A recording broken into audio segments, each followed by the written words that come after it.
Hello, everyone, and welcome back to Gen Me, a podcast for Gen Z by Gen Z. Today, my episode is going to be talking about TikTok and the power of TikTok with the music industry. TikTok is an app that has completely changed the landscape of Gen Z. It's given a voice to anyone and basically a platform for any artist to explode. So today, I'm here with the one and only Bryce Xavier.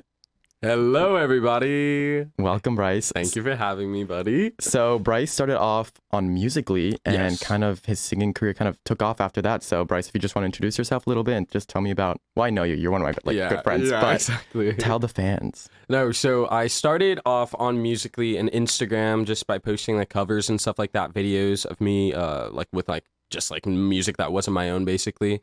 Because at that time, I didn't really not necessarily I didn't think that it would be like a doable and like reachable thing to be like an actual mainstream music artist, because it was around the same time, like 2015, 16-ish, where like social media was still new to like brands and labels and a lot of people. And for you to say now, like going into 2022, that like the biggest artist came from one app platform that's been around for like not even like a full 3 years, wouldn't have, like, everyone laughed at it basically. So that's what I was doing. How old were you? Like 14. 14. Yeah. And then you Oh, weren't yeah, no, 13. Scared? Yeah, 13, 14. You weren't scared? It wasn't on purpose. So I was posting videos. It was right around the time when Musical.ly launched. I was like one of the first few people to get on the app. Okay. Like when it popped out. Okay, trendsetter. No, you know how it is. Bryce Xavier I was in with the TikTok building. before it was even TikTok. You named it TikTok. I did name it TikTok. Kesha reference. We'll get to that later. Oh, yeah, we'll get to that later. But no, so I was just like in middle school, posted a video on TikTok with the fucking like 3X. On Musical.ly. On Musical.ly. Okay. It's technically TikTok, but yeah. And it was just like random videos of me like singing like Love Yourself by Justin Bieber, which was one. It was sped up. It's like those. Yeah, yeah. It was like I am Peter Pan. No, I'll it's like never when they be make man. fun of like the popular girl from school by posting their like sped up stuff on Yes. Snapchat, like don't slow me down type things. Like that was me. Like it was very pick me energy that I was giving. I posted those videos and it was like 5 or like 6. One was me like faking playing a guitar. Like I wasn't even playing. I didn't even know how then. Did you have music playing in the background? No, it was me faking playing a guitar with nothing. No like sound No in the audio. back? No Okay. audio, just breathing in Were you background singing? noise. No. Okay. Just, yeah, that was it. And that video got 100,000 likes. Wait, what do you mean you were just like... Imagine a guitar Yeah, here, yeah, right? yes. And me airing right in front of it, not playing any strings. But there was like, no picking it. sound. The video is live right now on my account, so if anyone wants to scroll to my first video that's on my profile, you will see that video there. But there was... You can't do that. There was... There was no sound. There was no So sound. just you like role playing a guitar? Yes, there was no input sounds. But why were there so then. many likes? Were people like into that? Like, It was literally people that were 12, 13, like, oh my god, like he's so good, like he probably muted the audio or something like that, because a lot of the comments were just spammed like emojis or stuff like that. No one knew how to use the app, so it was literally just people like, oh my god, like this is cool, like this like little boy like has like this cool guitar and like this like I had a bright turquoise shirt in my backyard just moving around like this. So then what was your reaction when you got all those likes from like air playing a guitar? Like I was confused. It was that and it was a video of me singing Love Yourself that both did really so good. Was your intent to go viral, or was your intent just to like show off your talent and air playing It skills? was me bored. Okay. Like in middle school and around that time, like I didn't like really like have necessarily like that many friends. Like I was like one out of like 2 black kids that went to like my all like white private school in Orange County. So like I always felt like that I necessarily like didn't fit in with people. So You tried to find your niche. Yeah, exactly. Like me like writing songs at home, not putting them online since I was like maybe like 9 or 10, and like poetry and stuff like that was my friend basically. Me just like dreaming about all the things that I wanted to do that I didn't think was necessarily going to be reasonable or possible, like those were the people that I sucked basically was looking for comfort in necessarily. And it was just like all of the things that I thought that I'd never be able to do that I'm thankfully able to do now. So when I like put out the videos and like posted everything like online, like there was never like any intent that this was going to be a career or something that was going to be big or good for me. Like my intent was never to be famous or like popular or stuff like that. It was literally just for fun for myself. But then when stuff started doing good, then like people at like my like school were like, oh my god, like this video of you, like I just saw this video, like that's so cool, like it's doing really well. And that's when like did you have Musical.ly? Oh yeah. Okay, so you know the little featured tab? Okay, you go. Talk about your horror stories, please. No, I used to make fun of people in my school that did Musical.ly, but not like yeah. But they didn't have talent. They wouldn't sing. Like I wouldn't make fun of you. Babe, what do you mean they didn't have had- talent? I air guitared. I didn't Right. do anything. I no, was but you sang them. "Love Yourself." Oh, I did do that. That was another video. No, though. but there was, that was like a different there was video. like these group of girls that I remember, and they would just like do like someone's cat died, and she like it was my friend's sister's cat died, and she made a musically about it, like saying like "rip" with like the fake tears. Like, of course I'm gonna make fun of that. Like, you weren't that sad about it. My friend was like, she doesn't even care about her cat. So that's Not why. the cat. But no, I wouldn't obviously make fun of you. But did people like make fun of you in your school? No, they were so like gagged. Like they were literally like, "Oh my god! Like why are like all of these people give a shit about you?" No, but before like Before, people. honestly, saw your probably. video. Like I don't really know. Like it wasn't anything. Like I never got like bullied to my knowledge, but there was like microaggressions from like just like me being like, again, like one of the only black kids at like an all-white private school that like happened, but I never really like associated that necessarily with bullying back then. Like I know that that's something that we see as like necessarily like modern day bullying now, Right. but like what in the were some like, of the microaggressions that you faced? like just little like comments and stuff like that, just basically like in class or stuff like that when we be taking tests, like can he even like read that or things like that. Like people used to say like monkey noises and shit like that to me, but like me, That's bad. I was the most unbothered person like growing up because That's like good, you my have thick mom, skin. like my mom literally has like raised me to just like she just made me knowledgeable of all that stuff before like I like went to the school. That's good. At a young age to where like when things happen to me, it wouldn't have caught me off guard. I'd come home crying and I wouldn't know what to do. I already kind of mentally prepared for what I was going into, and I didn't even realize that those like teachings back then are still things that like I use to my day-to-day life now, because although I might have more necessarily like I might not deal with it as much because of all the things that I'm doing, like because I have a big following with brands or things like that. People might put me on a different pedestal than they would any other black kid that's out there that's 19. But I definitely still do deal with things that a lot of people that aren't black in this industry don't. But I definitely know how to handle it now because of the things that I went through when I was younger. So I'm sure that there were probably things said about me that I personally didn't know of. But the second that anything did good for me online, suddenly I had like 30 wanted new your best clout. Yeah, friends that I didn't know about that wanted to They're get like, in a "Wanna music come to video this with me." party? And like me at the time, like I was kind of a little scammer. I was a little schemer at the time. I was like, I was like, these people don't give a shit about me, but I probably could make more interesting content if I get some more people as like backgrounds like in this. So I'll bite, like I'll deal with it, like whatever. And like I was right. Like I'd get groups of people and like we'd do videos, or I'd do a cover like in like the hallways, and I have people snapping in the videos, and their mindset, they're like, oh shit, like I'm in this video that's probably gonna go viral. And in my mindset, I'm like, these people don't really give a shit about me. Like we're both on the same page about what we're gaining from this in a sense. But then So they were snapping like, you're like, I'm gonna turn this shit into Glee right now. No, dead ass. No. No. It's kind of embarrassing now that I look back at it now, but like it's funny. Like I have no shame. Like it got me where I am now, but like No, I mean, I was sounds really great. out there. I I would was have really been out there. snapping. I would have been like Would you have snapped for stomping. me? I would Would you have been have stomped for me? stomping. Yes. Oh my god. Like, okay, we have to do a video now with doing that. I know that we Right could do now? like the Like, right cup now? challenge. So then after you kind of got this fame, what was your next step? How do you know, like, did management reach out to you, or? So my mom. So most people know like my followers like online, but if you don't, like my mom has been in the music industry since before I was born on like the management and A&R side. She was in a girl group that was signed under UMG. So I was always around like a musical like environment, but I still never thought that was something that I was gonna do. My mom didn't want me to be in the entertainment industry because of all the like the ins and outs on it. She just wanted. The thing is, it's not necessarily that she didn't want me to do it. She just knew that if I did it, that it might be hard. And if I liked something else better, she's like, go that route so But you it don't came have to to you deal with naturally. It seems it like it did. That's the thing, because I really never had any intent for it. Like the school that I went to, like by like third grade, you already knew like what like college that you wanted to go to, what programs that you wanted to go to. Like my goal was to in third grade, I could like barely even tie my shoelaces in third grade. My funny thing is, I either wanted to go to Stanford or USC to study architectural designs and minor in speech pathology. Fight on. Was like fight on. I'm a trail to Daniel. But that was like kind of like the like path that I thought that I was going to go down. But then when things started working out for me online, I told my mom, I was like, hey, like I don't know what this means, but like I'm posting these videos online and things are doing really well for me. And like these random people are reaching out to me saying that they want me to post something for them or something like that. And that's crazy thing, like before TikTok, you know? Exactly. Like, and musically, I feel like it was so much harder to get viral. It was like more saturated. I feel like their algorithm didn't allow these random people. It was to, like, Musical.ly's team picking it. Like they picked who got featured. Really? There was a set of team that specifically looked through videos that were coming through, and they were the ones that got featured. Did they tell you that? Huh? Or you just like knew that? It's like I've talked to them about it. Plus, it's like a public thing. Like people knew. So it's different than TikTok's algorithm in the sense. Well, yeah, because like TikTok, and I think that's why what their team did really well by switching over to this kind of like programming / like algorithm for TikTok is that like it's very user based. Like the users and people on the app decide what does well. Like the consumers get to actually choose what they want. That's why the For You page, like I fucking love my For You page. Like I go on TikTok all the time and it's actual videos that will make me laugh that I like because the AI and like the algorithm knows like exactly like what I want to see on the platform. Right.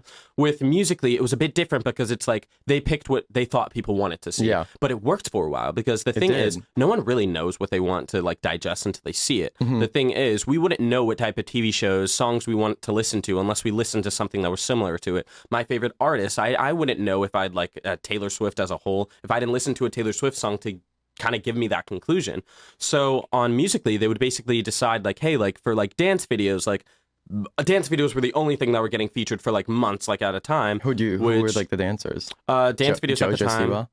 Jojo Siwa was doing like a lot of dance, like a lot of dance mom people like were on there, and their following already loved dance videos, so they have a whole cult of people that were coming to Musical.ly that are like, I want to see dance videos for my favorite type of people. That's crazy. I didn't know that. Well, I feel like also like the technology just like has evolved since, I guess, Musical.ly, like it has 7 years. So I feel like that's probably also another reason why TikTok might have like their AI is kind of different. Like, do you think that technology would have like been, you know, like around in Musical.ly days? I think if they tried to do the structure of what TikTok is now during Musical.ly, it would have the same fate as what Musical.ly did, and it would have turned into something else. I definitely do. Because I think timing was definitely one of the best things that they could have did. I was actually there the day that like they did the whole release event from Musical.ly to TikTok like 3.5 years ago. And at the time, like everyone was so skeptical because like Musical.ly changed so much. Like it really changed so much. Like I was in Forbes because of Musical.ly, New York Times because of Musical.ly. My God. All of these things. So what were the articles about? So I was in Forbes basically because of me live streaming on Musical.ly. I was one of the first people to actually utilize live streaming on a platform that this was before Instagram even had a live. That wasn't either like secondary apps like a YouNow or different things that people were using. It was basically an app that had short form videos that was giving those type of people to actually connect and talk to their audience. So I did one of my live videos that was in a restaurant. I forgot which one it was. Like it's in the article too. I think it was like an Olive Garden or some shit like that. And I was with friends. Breadsticks. And Brett's love the chicken and gnocchi soup, like mwah. And I went like live in there, and I was literally just like talking about nonsense, complete nonsense. The waiter was like, "Do you want some more water?" You're like, "Excuse me, bitch, I'm doing a live stream. I'm live. doing the first live stream." Yes, I think I got my waiter in on live, but I didn't know it was going to be in Forbes. So one of the reps was actually screen recording and like recording like the live thing, like you just seeing another app because there wasn't even screen recording on iPhone yet. And they reached out to me and they were like, "Hey, like this is really like interesting that like you're actually like conversating with your fans talking about something and like your engagement's going up," because it was at the time like with Musical.ly, it would show you like down below, like it would be like this person followed you, this person followed you, this person followed you, and those were the notifications that were coming in. That's crazy. It was me connecting with new people that didn't know who I was, but also engaging with the people that already loved my content. And at the time they had like a program where you were able to like BFF people, which basically made it that they were able to comment a certain amount of times that normal people that you didn't follow couldn't, but it wasn't the same obligation as following somebody on like the Musical.ly / TikTok. So people were always wanting to be active and engaging because they wanted their favorite people to see them, click them, and be BFFs with them online. And because of that, that would lead people to want to engage and talk to you more, turn on your post notifications to see when you were going live next. So the article was basically just saying like how like this new area of social media influencers and artists and musicians and people online are able to basically do what labels are doing because but on their own. Exactly. And that's what's so amazing now is because like I'm a fully independent artist. Labels have reached out to me, and the thing that I've wanted to do for like these next few years was just grow my following and do everything organically. So then when I do take that next step in my career, that I already know what works for me, and it's only just adding on. Because, and you have something like to show them. You don't like. I feel like in the music industry. I mean, I'm sure you know more than me. But yeah. they try to like morph these like artists into things that they're just like clearly not, and they eventually like crack. They do, and the thing is that it's not even full on the label side that a lot of people would say, because a lot of artists don't know who they are. And that's the thing. And me at this point right now, I have an idea of who I am as like a person and as an artist, but I'm very excited to keep taking these next few months of just creating music and releasing music to keep finding out. You should. Because for all I know, summer might come and I might want to have a whole complete different sound. If I'm with a label and with an obligation of what exact lane that I'm in that they signed me for, that's not on the label's fault if they have to drop me because of that. Because hey, they signed an indie artist that they wanted to bring on that does bedroom pop type of music. I decide in summer that I want to do hyper pop. I might not fit in what they want to do for their roster, and I'll get dropped, and it's a lose-lose for both situations. So I definitely think that TikTok and social media in general is just providing a space for people to like connect with their audience and just discover who they are and what they want to do with their career. It's crazy. I mean, let's talk about Olivia Rodrigo for a second. Honestly, I mean, she was kind of known before that, but I didn't really know who Olivia Rodrigo was. But I mean, with TikTok, good for you, like driver's license. I mean, it's like insane, basically almost overnight. No, it literally was an overnight kind of thing because I think that first video that she posted has like 11 or 12 million likes on TikTok, which is crazy. That's insane to even have 11, 12 million views on a video. But no, like it's awesome in the fact that how like she was genuinely like around like with like streams and just like following stuff like around like really close to like the same level that like I'm at right now and like I'm going. So I think that it's almost those type of things and those anomalies are very inspiring to people because it's at a point where like they're not even anomalies anymore. Yeah, like you think about Olivia Rodrigo, Lil Nas X, he's a genius. The way he marketed his songs, Doja Cat, memes. Doja Cat. She already was a really like established artist. I remember, "Bitch, I'm a Cow." No, "Bitch, I'm a Cow." Like like and now like every single song that she puts out goes viral. And the thing is, it's such a funny thing because most people don't realize that it's a win-win for creators. It's a win-win for everyday people that are on TikTok, and it's a win-win for the artists because the artist gains when their songs do well on TikTok. The creator gains when they have a new audio that's doing well on TikTok to gain their following. Every person that's a consumer gains because they get to see their favorite song with their favorite artist posted in one video, and then they get to do the same thing that their favorite creators are doing, and that's how you get and then the brands people that are in Oklahoma that are blowing up and now are the richest people in LA. No, my favorite song right now is actually from TikTok, ABCDEF. Is it actually? So good. You and your mom and your sister and your job. Yeah. It's so good. Gail. Yes. So Yes. I stalked her whole TikTok from the beginning, and like she started off, she didn't really have a big following, and like her her views were like below 10K, and then she started teasing this new song, and like her fans were like, post more of it, and like she just like, did more and more and more. It's just like, it's seriously so crazy how literally anyone can just like, I mean, she's extremely talented, of course, but there's so many talented people that don't make it. Every single person the same chance, and that's never been done before. This never crazy, especially like you said in music, how it was handpicked. So that's crazy. I mean, and it's at a point now where I feel like everyone was like the leadway into I'm going to be a big music artist is I'm going to get discovered by a label. Right. Because I remember growing up and thinking like it's like the funny memes that you see like, oh, like me like singing in like Journeys or like in the mall like, hoping someone stops me. Did you see the video of Halsey? Yes. Malsey. Oh my gosh. Oh my gosh. That video, Jackson loves that video so much. So much. But no, yeah, it's just crazy because like you would think that like, oh, I need a label to be big, and now it's like, no, I just labels need you now. Yeah. Period. Yeah. Yeah, what were you gonna say? No, I was just gonna say it's equal benefit now, which is really crazy. So how is it what challenges did you kind of face throughout this industry being Black and like part of the LGBTQ plus community, and what do you hope to see being changed? Challenges that I faced, one is equal pay. It's definitely something that I've noticed like a lot. And it hasn't been that apparent in the past like a year that I've really noticed of me being more established, which is like a positive for me, but still a negative for all the other people that still might not be at the point that I'm at right now. Because there were times like in like early like 2016, 17 where like I'd get like a brand deal for something.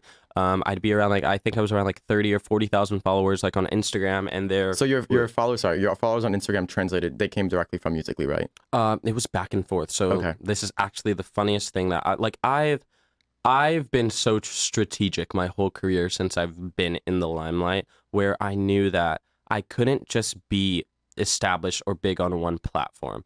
I was viewing a lot of people that during the time on Musical.ly like would have like 500,000 followers there, and then you go to the Instagram and they had like 2,000 followers, and it doesn't translate well. I even wouldn't with understand that. I would be like, okay, so like if God forbid, like if Musical.ly is gone tomorrow, to which we saw happened, what would you do? Like if that was the thing that you were kind of betting on and you were wanting to do, and it was at a point where like people weren't as established as where they were. Like they were on their app. It's like there's like a lot of like Vine stars that like most people won't know their names, but they'll know the video that made them popular or the set of videos, because it was harder to establish yourself back then. Now, if you have like if you have like 5 good videos that do well on TikTok or on Instagram or something like that, people know of you. People will be talking about you. They will be looking for you. If your account gets deactivated and you have to make a new one, they will be waiting for you and they will follow you, and you can grow and gain that success back again. That wasn't the thing back then. So I'm like, I don't want to do that. Like if I'm really going to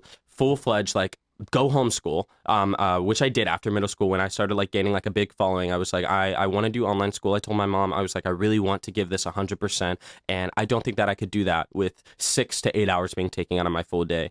I was playing basketball for 6 years. I gave that up. I was running track. I gave that up. And I was just very sure of myself, of what I wanted to do, that I was like, I can't give energy to a backup plan. Right. And that's kind of always been my motto. But I think if you want to and you think that's good for you, I think it's different for everyone. But for me personally, I know myself, and if I'm doing 2 things, I have to do 50-50. I can't do 80-20 because then I'm going to feel like shit about the 20% that I'm not giving my all. So I was like, I don't want to do that. I want to give 100% to this, and that's the thing that I kind of want to focus on. So in doing so, I realized that at that time, a lot of like brands and people notice people that were cross-branding themselves across all platforms. And those are the people that they wanted to work with, because they knew that if they're able to translate from one platform to another, they'll probably be able to translate their following to whatever product that we're wanting to like sell and put out. But there was a lot of people that would have like less followers than me that I would find out from like meetings with managers and other people that they were making more money than me, and they happened to be white and not black. There was a lot of other like influencers and artists that I was like kind of on my like come up with that were also not getting paid the same as a lot of people that were not white, not black. I mean, that were white.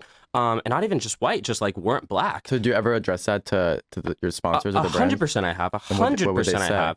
And it's always the very generic response as, no, like there's a different factors that go into this. It's like the PR response. This person's like content was a bit more brandable for us, which is the reason behind this. Technically, no one's supposed to be discussing pay, which is bullshit. I don't think that you should not be able to discuss pay with people that you are working with in the same field. I definitely am like, if there's how do you know how much to charge? That's what I'm saying. If it's a contractual thing that you obviously aren't able to during a period of a brand, I understand that. Those are usually like at most like 90 to 120 days. We'll have a conversation in a few months. But that's kind of the way that I knew how to like charge myself, because the thing is like the same way that artists would charge someone to be on their song for like a feature, right, or for production, or writers, or if you're buying a painting from someone, you're paying someone to fix something for you, a service. Like, we are the brand. Like, we are the thing that people are paying for to do. So I wouldn't know at that time how much to actually charge myself, since in such a new field. So what did you do? I talked to my peers. I talked to my peers, because that's how I knew that I was getting paid less. I started to get like so someone emailed me for brand. I remember I texted you like, what do I do? What do I do? Yeah, I was literally. I'm like, okay, like figure out what they want to do. It's so important. So they told you that you can't speak to your peers. Basically, because they're saying it was a very, at that time, it was a very taboo, it has nothing to do with you type of thing. Because I feel like at that time, that's how it was. Our generation in these past like 3 to 4 years has been more open and vocal about speaking up about things that we don't like. So people talking and discussing equal pay in a workplace, or when you're meeting with recruiters and stuff like that, and they give you a price, to counter them with a heavier price, or ask like, hey, why do you think that I'm worth that much? It's not bad to ask questions, because if you don't ask questions, you're just stuck in a loop, or like exactly. Or like you're just going to be saying yes to everyone. And that's why there's a lot of artists and people out there that are struggling to pay rent when they have millions of followers, because these brands Screw them over. A lot of them do, and a lot of them are really good. And the thing is, I don't think that you should generalize either, but I do think that you should have a standard format of what you do for every single brand. So if you do reach the good ones, great. They will love that. They will love that. They will love that you were taking that initiative. And I've seen that in these past few times. Sometimes they will come higher than what I thought that I was because they see more value in what I'm doing than I might even see in myself. But the brands that don't, fuck them. You don't need them. Bye. Bye, bitch. It's not worth it. Sorry. No, I mean, and does your management help you with that? Yes. So I've been. It's literally just been me and my mom. Okay. Up until this that's year. good. Then you up have a until small this year. circle. No, yeah. Up until this year, I for like social media stuff, with like _talent, Frankie. You met Frankie. Frankie and AJ. Not Frankie Grande. Not Frankie Grande. Everybody. Not yet. Not yet. Ooh, my gosh. I would love to do that collab. I know you would die. Bryce times You Frankie. would die. You would gag if you saw like an Insta story or like No, a TikTok I would be like, video where of am me I? with I want to be in Frankie, it. and I'm just like You're like giving renegade. giving rainbow. But you like your management. It's I all love good. them. They're the best people ever because the thing is, I like to work with people that make it fun. Like, Yeah, that make it fun and no. I can actually It's hang not out fun. with. It's boring. So it's just great. And the thing is, they know exactly what they're doing. And That's great. I was just at a point before where I had the time to do everything myself. But this year, I didn't even know how crazy this year was going to be in January when I started signing with them and when we officially did everything. And then Romeo happened like a month later with So the video Romeo blowing up. is Bryce's song. I was gonna say new song, but it's been a while. Yeah, it has. Going on 7 months, yeah. Yeah. So it was about his boyfriend MJ. Yes. The song's about a gay love story, basically, and my boyfriend definitely comes from like not the most like accepting environment for the LGBTQ plus community. When I come from the most accepting environment with my mom and family, so it was definitely something that was an up close new environment for me because obviously it's like the same thing with people that aren't POC. Like you hear about racism, you know the things that are going on in the world, but it's very different when it happens to someone that is very close to you in front of you. I feel like it's a little like distance. You Exactly. That's what it is. And there's nothing wrong with that. Like it's like hearing about like a story of someone passing away like online. You feel like bad because it's someone losing their life, but it obviously isn't the doesn't hit same thing you. as if it was so a friend or someone close to you. So me just seeing that up close and seeing just how much she struggled with it, it really just made me want to tell that story for a larger audience, for people to kind of just realize like, hey, like we might have came a long way, but there's still like a long way to go. Like there's still a lot of things that we have yet to show people and a lot of love that is still not put towards the LGBTQ plus community, and telling stories, being open about it, wanting change, and being very vocal on your platform if you have an audience to speak to people about not dealing with your homophobic like parents or your relatives or your friends that say microaggressive things, not dealing with your racist people, like things like that. Like I feel like there was a lot of like that's just like my like grandma or my aunt. They were born in a different time. Like we just have to deal with it. At least we have it for a new generation. No, the point is to change the people that are here now, and for a positive way. That's kind of why I'm like started my podcast also. I mean, with the emphasis on Gen Z, just to get our ideas out, you know, and like inform other people's from our 19, 21, whatever, how old we are. We're still part of the same generation, just like to make change for the future generation as well for the ones that are currently here. Exactly. But, I mean, Romeo's a beautiful song. You guys have to listen to it. Thank you. I was in the music video. Yes, he was. Bryce was kind enough to have me on it. He gave.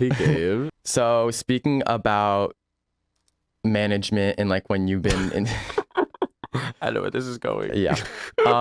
You were in a content house, I believe, 2 years ago. I don't want to speak for yourself. Tell me your experience, Bryce. In the content house that we will not be legally named, but anyone that's followed me knows, obviously.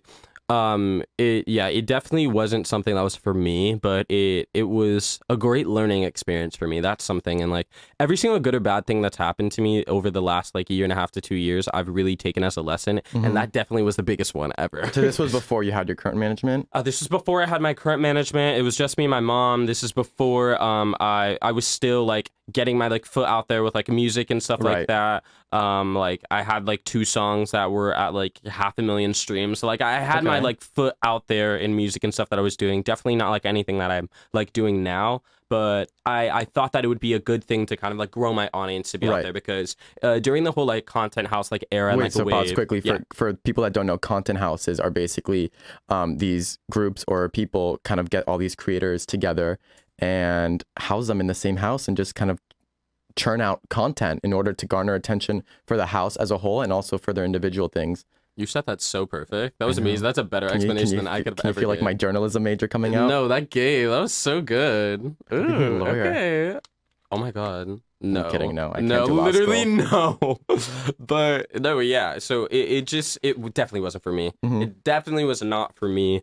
My best friend Jackson was a part of the house with me. My boyfriend MJ, we actually met around the same time that I was in the house. So Was MJ in the house? No, he wasn't in the Okay. house. He just he came to the house actually because we were going to like do like social media collabs and stuff like that. And I wanted him to meet the people. But like in the back of like my head, I'm like, Right. hey, Like sneaky link. yeah. So but who reached out to you? Or you can't say who, but someone reached out to you to do this house. so someone reached out to me basically to help them with their house. Right. That was the thing. So it was never that I was supposed to be in the house at first. I was actually just supposed to like help them like structure it together because like a lot of like businesses and management people in the industry like knew of me in the sense to be like one of the people that were actually on like the entertainment side of like a creator as an artist. But like I also like am really like on track with like business and stuff like that, and like the whole way that I've kind of like branded myself in my career is that like, hey, like I might be self-made, but it wasn't like it was started as an accident, but then I like started being really strategic with it. Right. Like you said, you were going on different platforms. Exactly. Like Okay. I actually had like a plan. So that's something that was very like known of me online. So they reached out to me. They were like, hey, like we want your advice just for help on like what you think to do with this. And it was like it all checked out like really like great. Like I was like, oh my God, like this is so cool. Of course I'll help. And then like in like the making of it, it was like during like the like beginning of like quarantine and stuff like that, like late 2019, early 2020. This was like during the Hype House era. Yeah, exactly. Like the Lil Huddy, it was around Charli that D'Amelio. time. Yes, exactly. And I will not say name, but 2 other content houses reached out to me to join around that same time too. But I was like on the fence about it too. I was like, like I don't know. Like I don't. The brand that they already had didn't really match what I wanted Your to do. vibe, yeah. And I thought that if I joined that it would really ruin my credibility for ever being able to be a successful music artist. And I've just seen that with a lot of people that have came from those 2 that it was definitely hard for them. So in doing so, I was like, wow, this is a fresh start for me to be involved in a new content house that has the same funding, same opportunity, but I can have a foot in doing it myself with them. And I was like, wow, like I actually want to be a part of this. Talk to them about this. They were like, yeah, like of course, like that's great. Like who better to join the house and be one of the first people than the person that's helping put it together. Did they pay you? No, not to help put it together, or like what part are you saying? Well, when they kind of approached you So to the a lot- content house, how does it work? Do they like A lot of the deals for most of content houses, I won't say specifically for which, it's usually like standard is like we basically will put you, it's basically opportunity that we will pay the rent for whatever like multi-million-dollar house that we're putting you in and get you brand deals. And we'll just take a normal manager percentage of the brand deals that we get you. And then the rest of that reimbursement is probably going to go back to the house. So basically they're gaining their money on their side to fund whatever agency. I just fucking moved from the mic. I expected everyone to hear me as if they're in the room. For the agency, plus they get money for the house, plus we get money for just being It's like a part of win-win it. situation. Exactly. That's the way it's marketed. So then what happened with you? Definitely wasn't a win-win situation. Yeah, like my expectations that I thought based off of prior conversations definitely weren't the things that were executed properly the way that I'd wanted them to be. For me specifically, I can't speak on anyone else that was a part of it, but it definitely wasn't the way that I thought it was going to be. How so? Just it was definitely like it was like a struggle emotionally. Were you like just forced to make content all day, or Not necessarily. It wasn't like a forced kind of situation, but it was like if like the only way this is gonna work is if this goes that specific type of way type of thing. So it definitely wasn't an environment that I would encourage anyone to go into. Just even like emotionally, like now, like I'm fully like over it, but like even like the top of like this year to like summer, like I was still like struggling. what with happened Just, like that just like made you so? I realized the thing is a lot of people say that LA is a very toxic place. The people here are very toxic, and I realized that it's usually not the people that are from LA. It's usually the people that are from a lot of other places that come to LA to With dreams. seek their. No, those people I love. Those Okay. people I love. People that actually have dreams and want to work with people to not only build themselves up, but build other people up and make Right. good connections. Yeah. Those are the best people ever. Okay. That's what I see in you.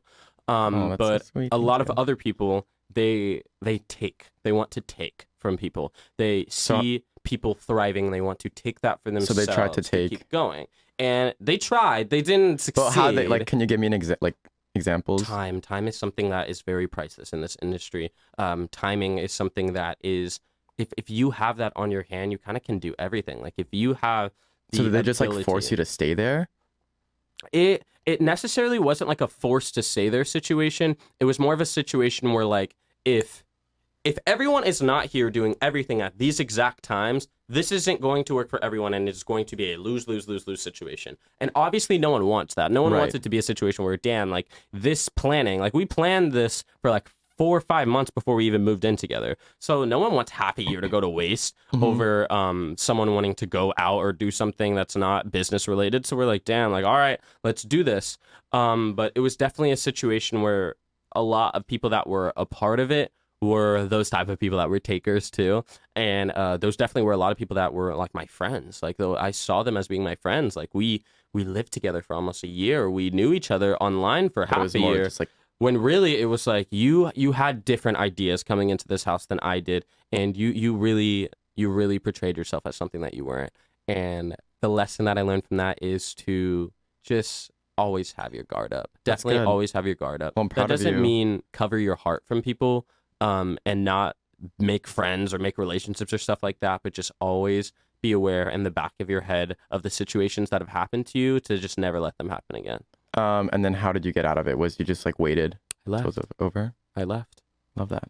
I left. You said my hands are so I sweaty. left. So- No. I'm a little Like a soup. moist too. Yeah. No, I left. I wasn't dealing with it. The contract that I had was voided.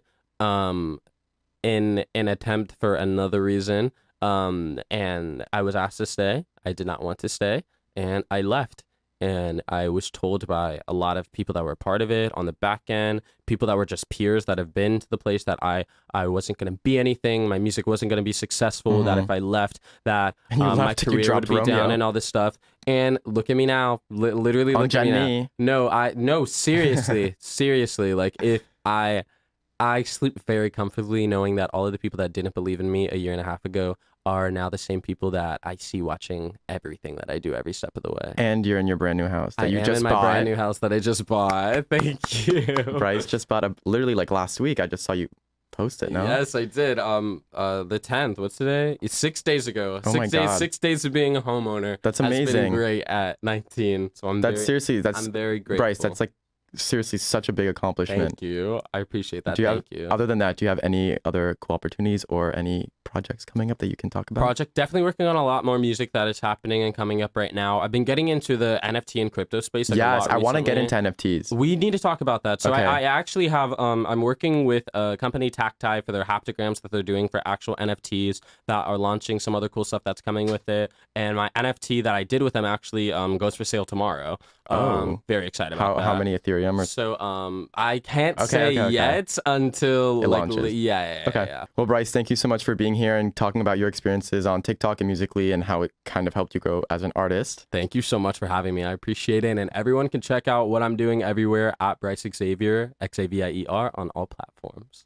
Hey guys, so if you want to follow me on socials, I'm DanaDaniel33 on Instagram, and this podcast is Gen Me Podcast on Instagram also. See you guys next week.